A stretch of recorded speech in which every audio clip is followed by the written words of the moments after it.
Hi, I'm Ross Maynard, and in this short video I'm going to look at what you can do if your data file is too big for Microsoft Excel. We're going to use PowerPivot in Excel. Microsoft Excel is a great program, but data files seem to be constantly getting bigger, and sometimes we get a download that has more data in it than Excel can handle. That's happened to me quite regularly recently. I've been doing work for an insurance company and they have around 2 million customers. The maximum Excel can handle is around 1.3 million rows of data. That gives me a problem when I want to do a lookup of customer information against activity in the database. Let's look at an extract of the information in one of the customer files. This is the policy value file. It's a fairly simple file as the system holds different information in different data tables, all linked by the customer number. That is for data security. I need to work with policy values, but I don't need to know customer personal details. And just to be clear, all this data is entirely fabricated. I'm not showing the real data here, just showing how we can deal with files too big for Excel. In this file we have the customer's policy number, their age, and the maturity value of their policy. The file has downloaded as a CSV file. You're seeing this extract in Microsoft Excel just so I can show the contents. But if it really did have 2 million rows of data, Excel wouldn't be able to load all the data.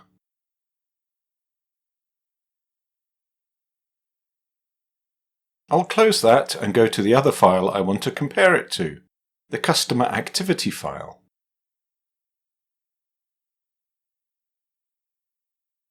Here we have the customer number again, and the calls that customers has made to our service center, and the nature of their inquiry. What we want to do is a lookup to show the age of the customers that called the service center during the period covered, the nature of their request, and the value of their policy.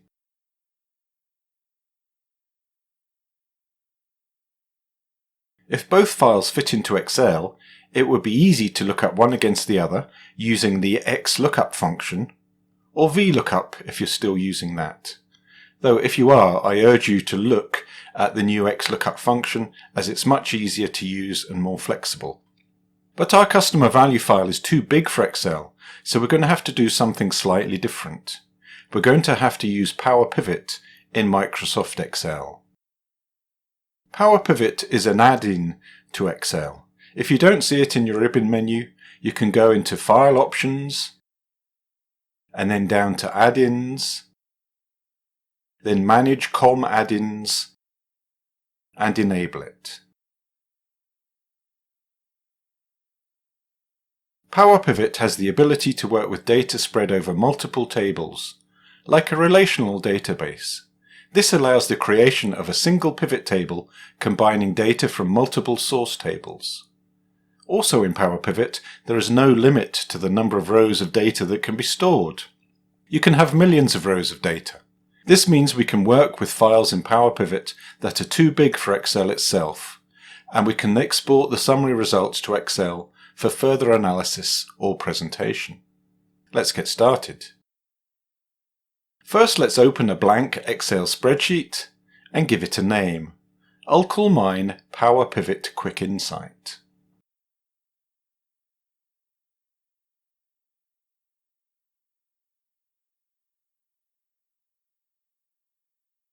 Now go to the PowerPivot option in the ribbon menu and select Manage Data Model. This will open the PowerPivot screen.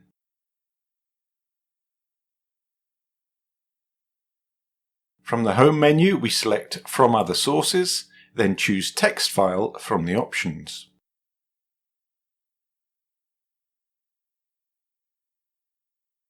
Navigate to the file that's too big for Excel. Here it's called Customer Value.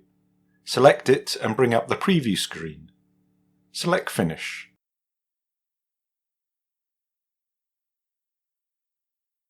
It will upload the file and we can see a segment on the screen.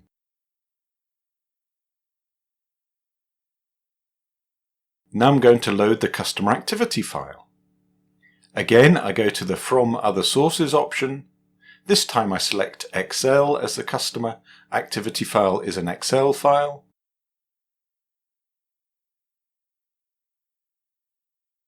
I tick Use First Row as column headers, then select the source table, which I've called Activity.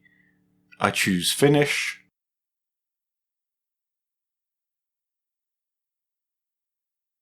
now we have two tabs in PowerPivot, one for each of the files we've uploaded into the data model.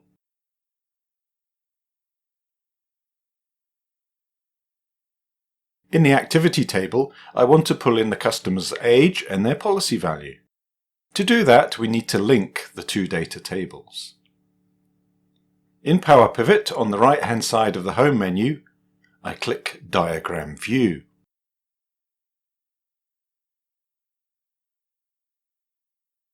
Diagram View shows the data fields in each table. Customer number is the field that is common between the two files, and we will use that to link them. I simply drag customer number from the customer value file to customer number in the customer activity file, and that creates a one-to-many link. Each customer is featured only once in the customer value file with their policy value, but they may feature many times in the customer activity file according to the activity on their policy.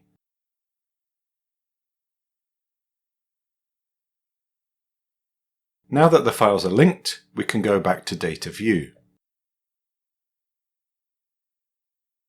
Now my aim is to show the policyholder's age and their policy value next to their activity in the customer activity table. Now we've linked the two files by customer number, this is quite straightforward. In PowerPivot, we use the function related to bring fields from one table into another connected one. I double-click on the top of Add Column and give it a title, Customer Age.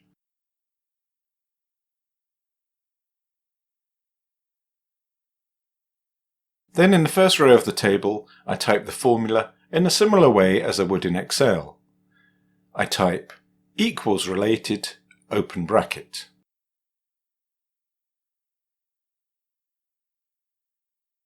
It brings up the list of fields I can pull in from the other table, and I double-click on Customer Age and close the bracket.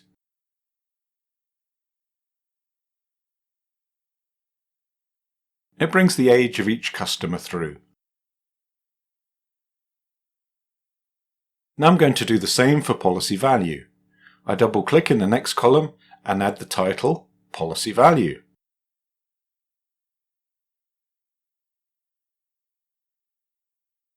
In the first row, I type equals related, open brackets.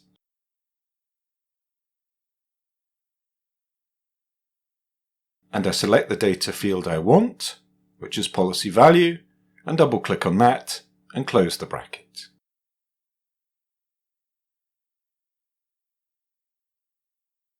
It brings the policy values through.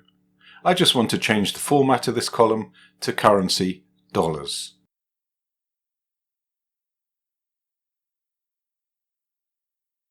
Now we've created a table that shows customer activity along with the age of the customer and their policy value. Let's add one more column, the average value of each customer's policy for each year of their age. That might be useful to show customers who've saved a lot relative to their age compared to those that have saved little. That's an easy one to do. First, let's give the column a title, value per year of age.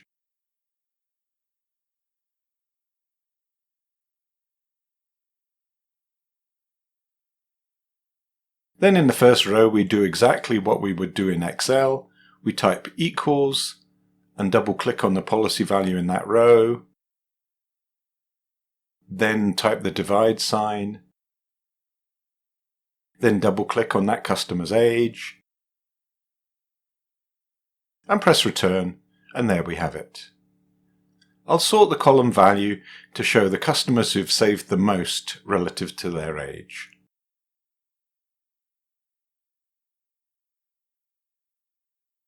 Right, now let's suppose we want to export this table back to Excel to work with it there. I'll save and close the PowerPivot.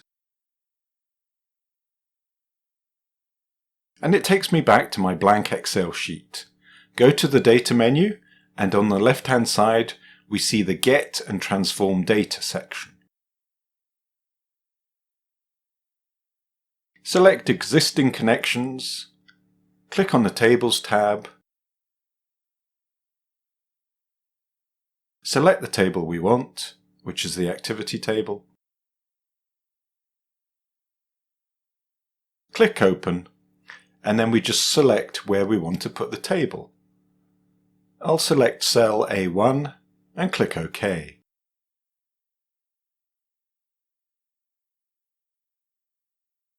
Bang! The table appears in Excel, and we can work on it in Excel like any table.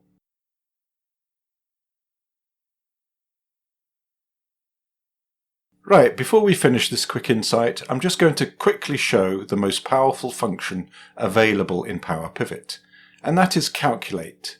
Calculate works in a similar way to SUMIF in Excel, except that it allows any sort of calculation, not just summation. So you can think of it as Calculate If. There are many more functions available in PowerPivot, and we don't have time in this short video to explore any more of them. I suggest you work through my Power Query and PowerPivot course for that. Let's go back to the PowerPivot menu and select Manage Data Model.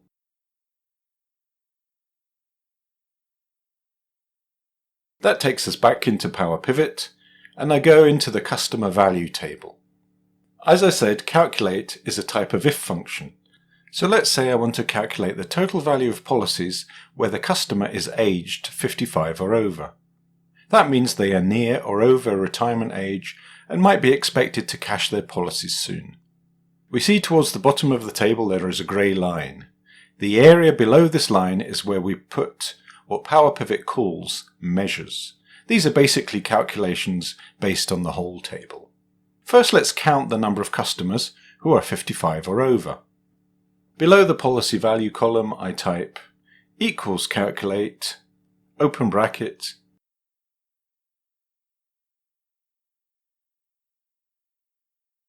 then I type count, open bracket,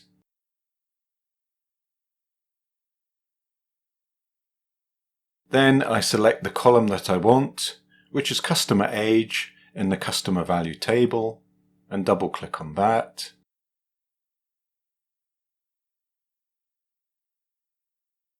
Then I type a comma and add the filter I want, which is customer age greater than or equal to 55. I select the customer age column and then type greater than or equal 55 and close bracket.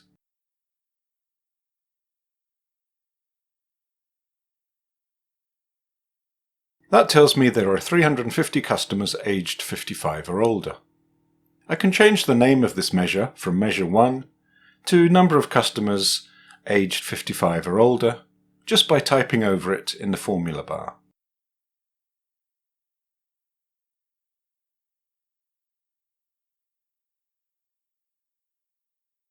I'll stretch that column to show the full text. Now I want the total value of policies of those customers who are aged 55 or older. What we're going to do is sum the value of all the policies, and then we're going to filter for those customers who are aged 55 or above.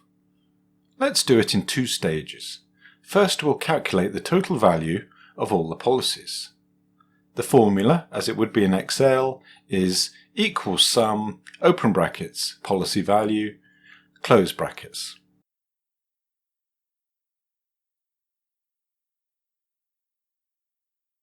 That's quite easy. Let's format that number as currency.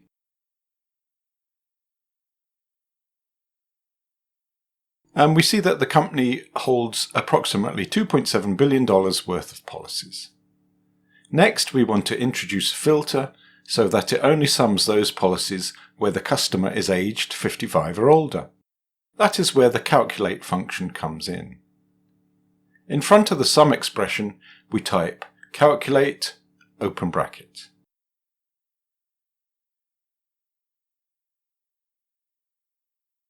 Then at the end of the expression, I add a comma to introduce the filter, and I select the customer age column and type greater than or equals to 55 and close the bracket.